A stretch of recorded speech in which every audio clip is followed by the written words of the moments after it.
Hello, fellow public speakers. Welcome to our final speeches of the semester. Everybody did great this year, so I can't wait to see everybody utilizing their new public speaking skills in the future around Glen Oaks campus. Maybe in other classes, we could see each other face to face.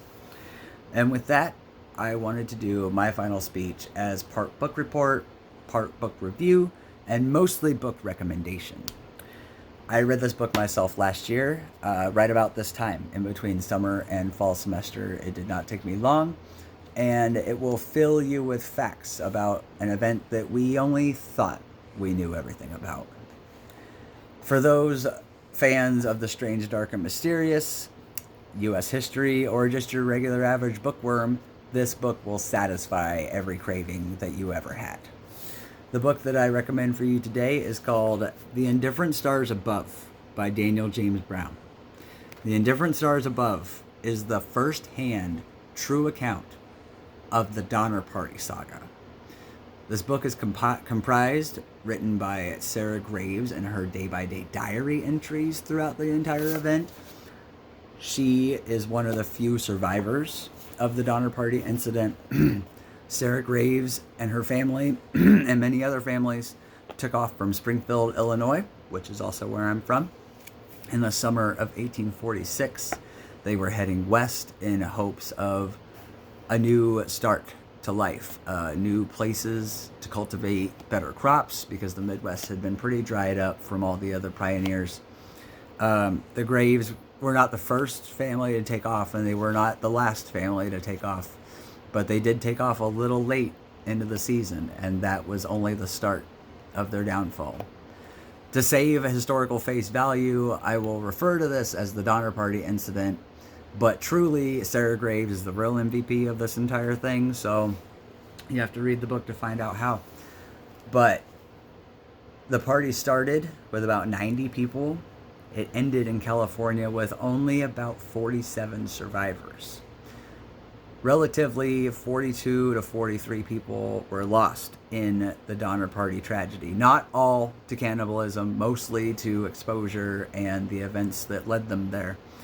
Everybody involved knew that this journey would be treacherous, but many did not know that this journey would also be so fatal. The families were armed with a guidebook that was written by a man named Lansford Hastings. He talked in his book about the Hastings Cutoff roundabout the Sierra Nevada area, where they would save about 300 miles of traveling.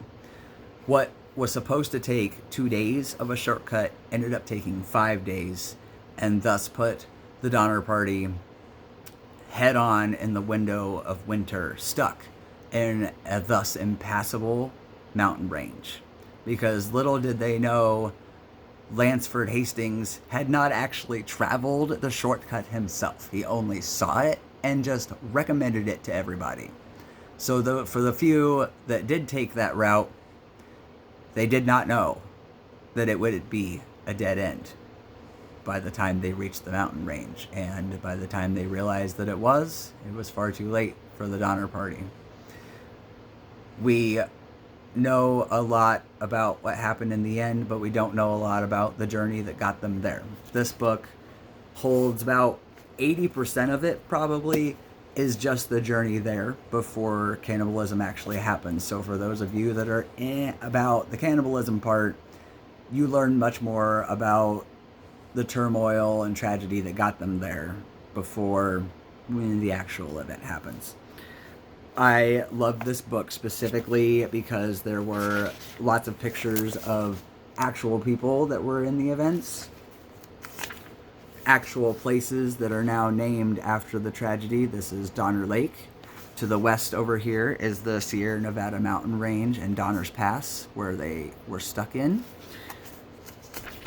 This is a highlighted view of Donner's Pass. It's right around in here that they traveled and were stuck. You couldn't even travel through that mountain range on foot, let alone with your entire homestead, 15 covered wagons, and 30 oxen trailing behind you. It was physically impossible for anybody. There was just no hope for them from the beginning, and they just never knew. One of my favorite pictures in this entire book is actually this one here. This is a settler who stumbled upon their lake camp later after some of the members of Donner's were rescued. This is after the thaw of the winter that many of them didn't make it through.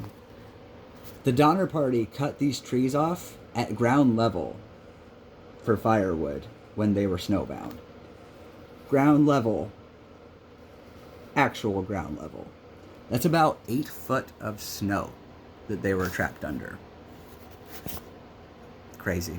It was just a crazy, crazy journey for all of them, and it's a chunk of U.S. history that has been lost, forgotten, pushed to the side, and not explored so much until Sarah Graves' diary.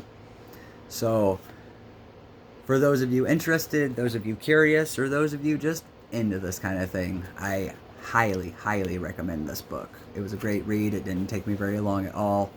And you'll just learn a lot about something that you already thought you knew enough about. Thanks, guys.